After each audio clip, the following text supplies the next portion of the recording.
It was a stormy October night in 2018 when dispatcher Rachel Torres received a call that would haunt her for the rest of her life.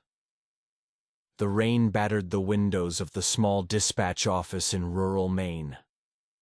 Thunder rumbled like an ancient beast in the distance. Rachel was used to weird calls. Living in a small town, you get your fair share of drunks, pranksters, and the occasional bear sighting. But this one was different. 911. What is your emergency? She answered, as the static of the line hissed in her ear. There was no reply at first, only silence. And then, a faint whisper. Help! He's here. Rachel straightened in her chair. The voice was female, young, barely audible over the crackling static. Ma'am, can you repeat that? Who's there? A few seconds passed. More whispering. He's in the walls, watching me. Rachel's fingers hovered over the keyboard. She traced the caller ID. The location came up as a remote farmhouse on the outskirts of town. 1038 Black Hollow Road. Her brow furrowed. She knew that address. It had been abandoned for nearly 2 decades, ever since the Crowley family mysteriously vanished one night. In 1999, a massive investigation turned up no evidence, no bodies, nothing. The house had become a local legend, a dare spot for teens, a ghost story for kids. Yet the call was coming from inside that house. Rachel dispatched a patrol car immediately. Officer Daniel Price, a seasoned local with 12 years on the force, responded. Rachel, are you sure this isn't a prank? He asked, driving through sheets of rain. The voice was real, Daniel, and terrified. She paused. Be careful. Officer Price arrived at 1038 Black Hollow just before midnight. The house stood like a corpse on the hill, its wooden frame rotting, windows black and lifeless. His flashlight barely pierced the darkness as he approached. The front door creaked open with a gentle push. The air was musty, thick with mildew, and something else, something metallic. Blood. Daniel's flashlight passed over faded furniture, peeling wallpaper, a fireplace filled with ashes that looked recently disturbed. Then, he heard it. Tap, tap, tap, from upstairs. He drew his weapon. This is Officer Daniel Price. If anyone is here, make yourself known. No response. Only the creaking of floorboards, the occasional gust of wind slamming against the siding. He climbed the staircase.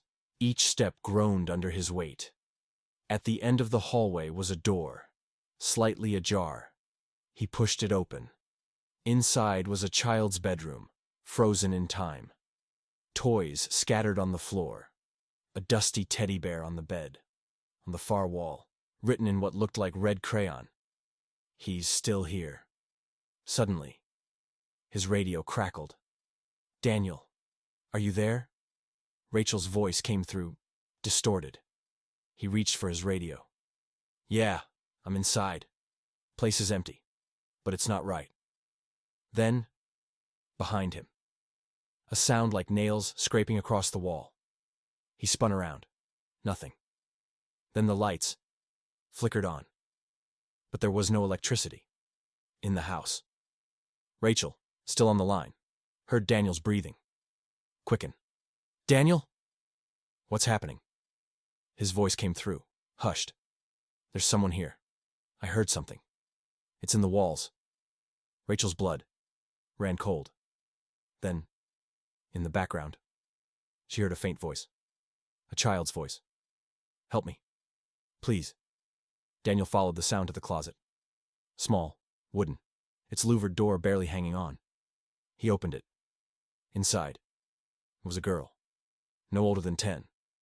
Her dress torn, eyes wide with terror. She backed away, shaking. He said you wouldn't come. He said, You'd die too. Daniel knelt down. Who are you? What's your name? Lily. Lily Crowley. Rachel gasped. That was the name of the youngest daughter in the missing family, but Lily would be nearly 30 by now. Daniel reached out his hand. Come on, we have to get out of here. Lily looked past him, her face twisted in horror. He's behind you. Part 4. Something in the dark. Daniel turned, gun raised, nothing. But the room grew darker, as if the shadows were swallowing the light. His flashlight flickered, then died. Then he heard it, a deep, guttural breathing, like something massive, inhuman. Lily screamed.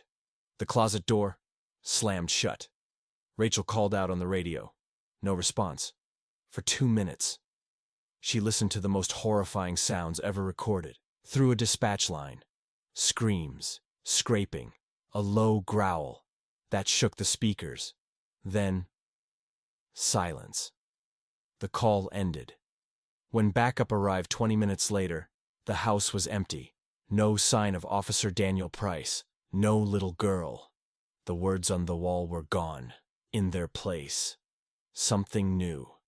One more.